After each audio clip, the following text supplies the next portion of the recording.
You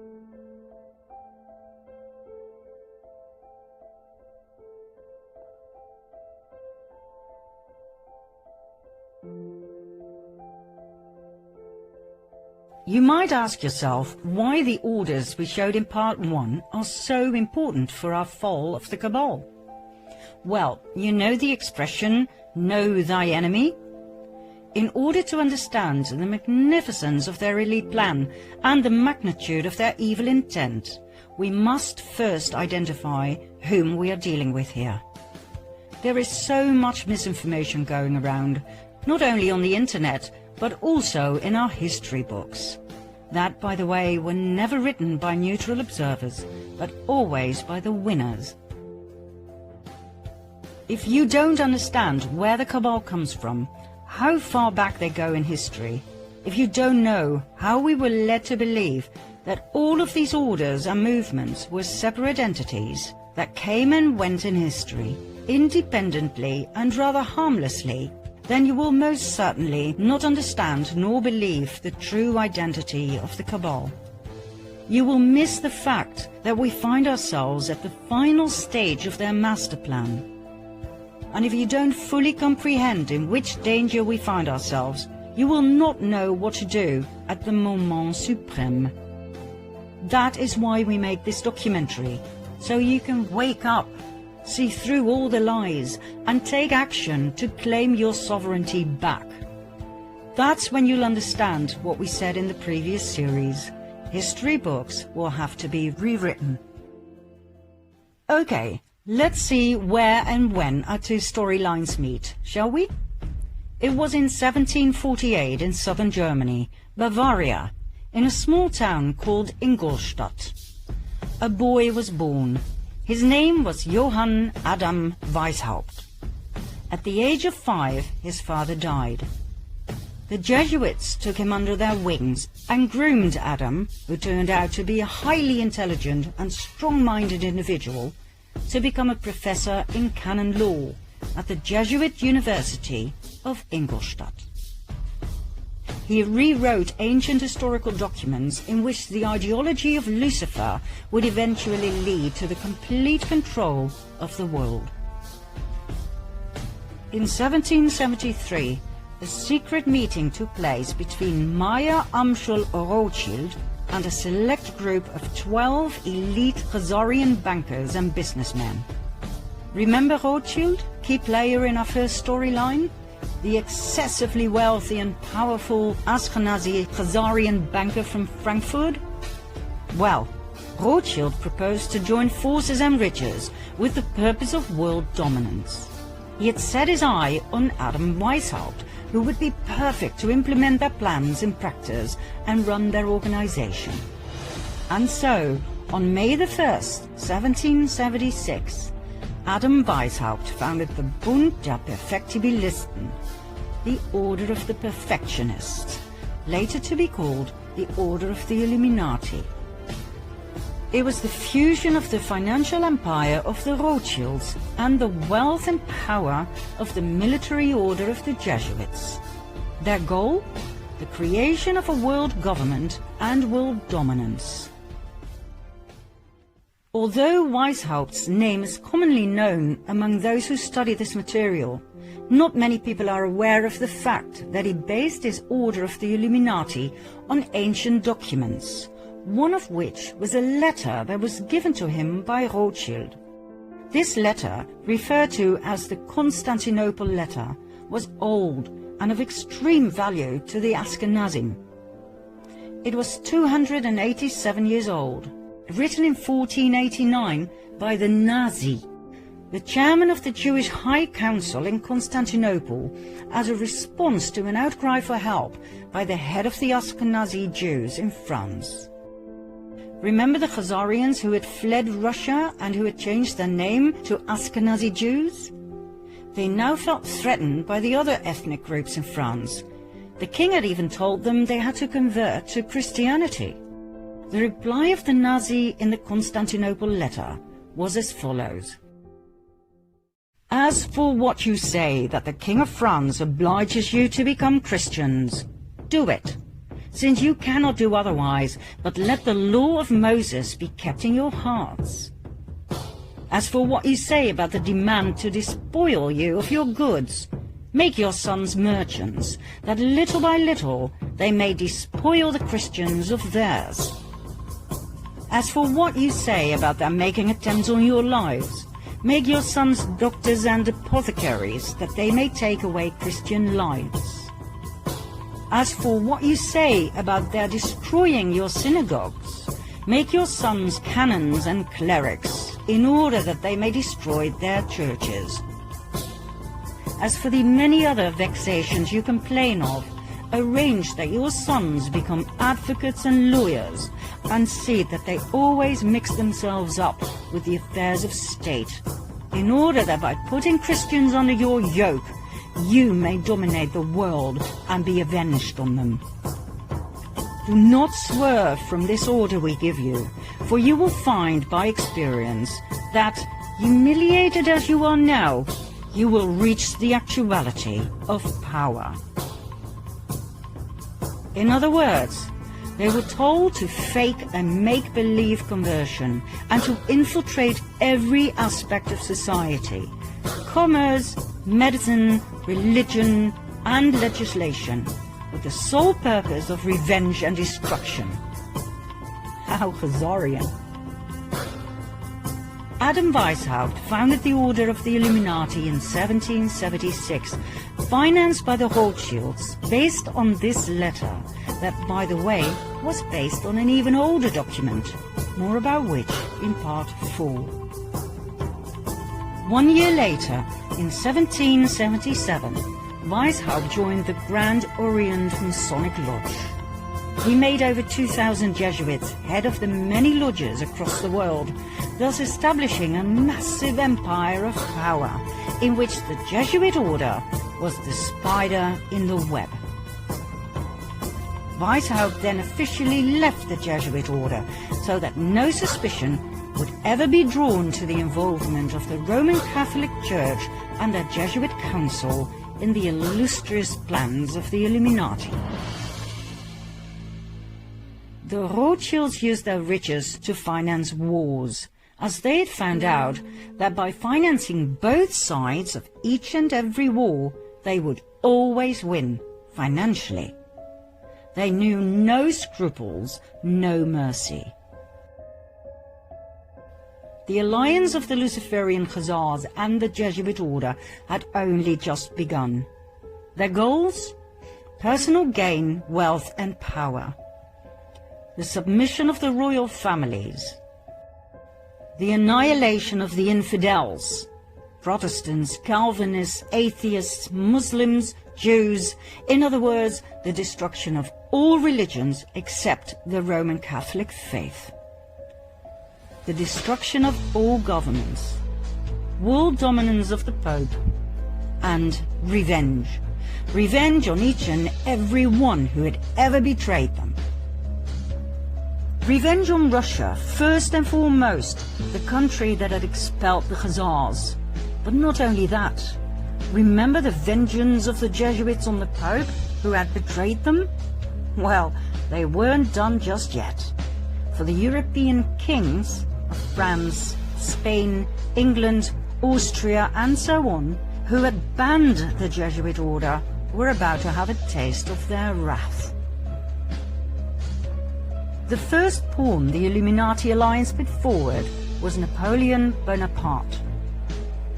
The fact that the French Revolution was indeed orchestrated by elite secret societies was documented and proven by the French Jesuit Augustin Barruel.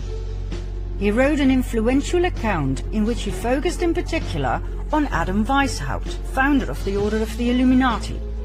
According to Barruel, the French Revolution was orchestrated by Freemasons and philosophers like Voltaire and Montesquieu. We'll get back to Barruel in a later stage, so remember his name. Napoleon's advisor was a Jesuit, Emmanuel Sillet. He advised Napoleon on where to go and what to do. In today's language, we would call Sillet his handler. According to many historians and researchers, the Jesuits were the ones who orchestrated and directed the French Revolution and the outcome. Napoleon was a Masonic Grand Master. He was chosen and initiated by the order to play a key role in their planned revolution. Napoleon's brother, Louis Bonaparte, was made Grand Master of the Grand Orient of France.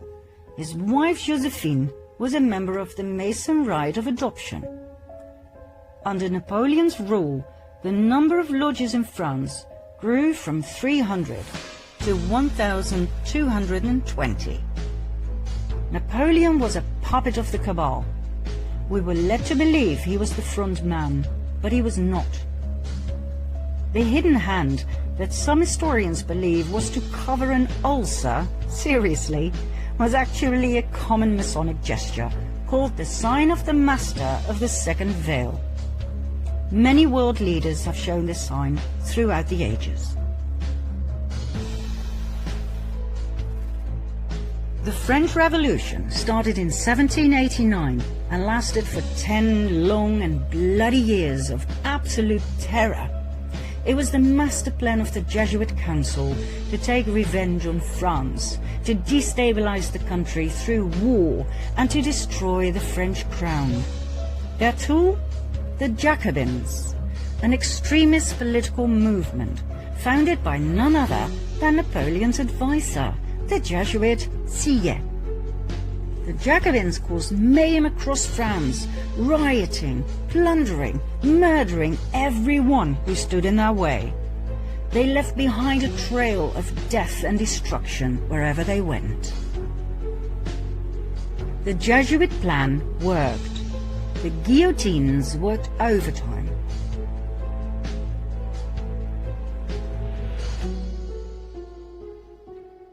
The Jesuit order is the most dangerous of all orders. It has caused more harm than all other orders.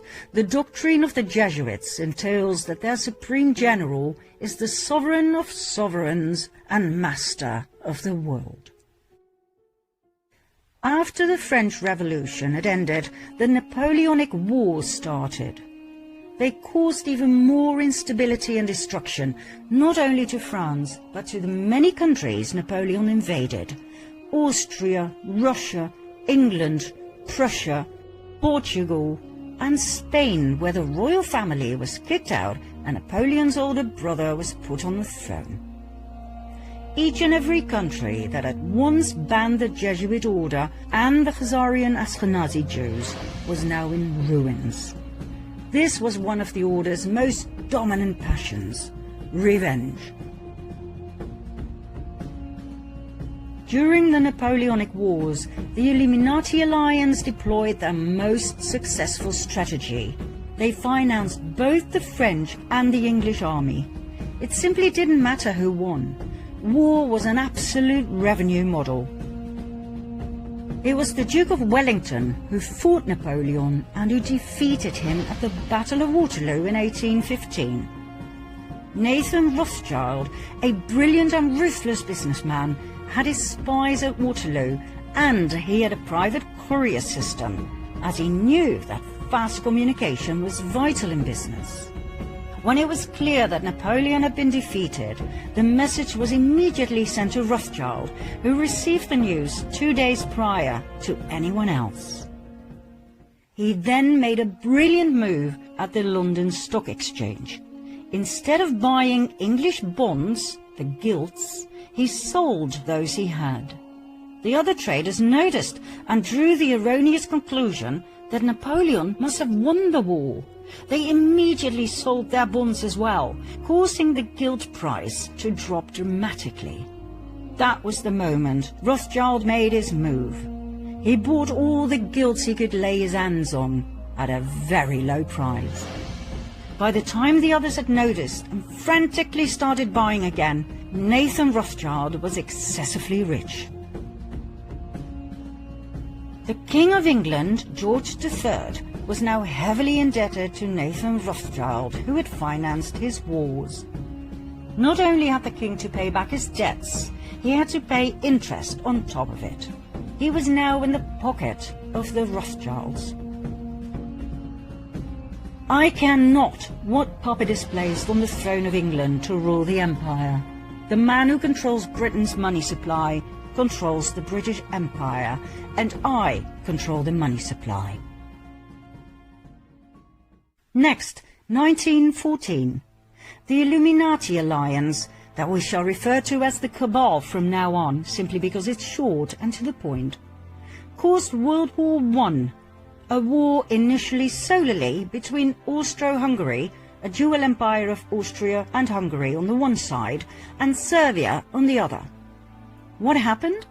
The ruler of Austro-Hungary, Emperor Franz Joseph I, had no successor to the throne, as his only son had committed suicide. His nephew, Franz Ferdinand, became heir to the throne. But his ideas about politics were very different from his uncle's. Franz Ferdinand wanted to decentralize. He wanted autonomy for the various ethnic groups. He wanted to incorporate Serbia into the dual empire as a political entity equal to Hungary and Austria. He was a thorn in the eye of his uncle, the emperor. Although raised in the Jesuit image of his father and uncle, he had a mind of his own. He refused to adopt his uncle's political vision, and he married the woman he loved, which was so not done within the elite. At the time of extreme internal unrest, the emperor sent his nephew to the border with Serbia, where he and his wife Sophie were murdered. According to the official narrative, it was the Serbian Gavrilo Princip who pulled the trigger, and so Austro-Hungary declared war on Serbia. Germany joined forces with Austro-Hungary. England, France, Russia, and later Italy, Romania, Bulgaria, and former Turkey, the Ottoman Empire, came to the aid of Serbia. We all know the results. 4 horror years in trenches, 9 million killed. Germany was in ruins, and that was precisely what the Jesuits had aimed for, as Germany was mostly Protestant. You may remember what it said in the Jesuit oath about Protestants. They would do absolutely anything to destroy their horrible race forever. Some historians may question or even deny the Jesuit background of the rulers of Austro-Hungary, which is odd, as they were prominent members of several Jesuit suborders, such as the Supreme Order of Christ.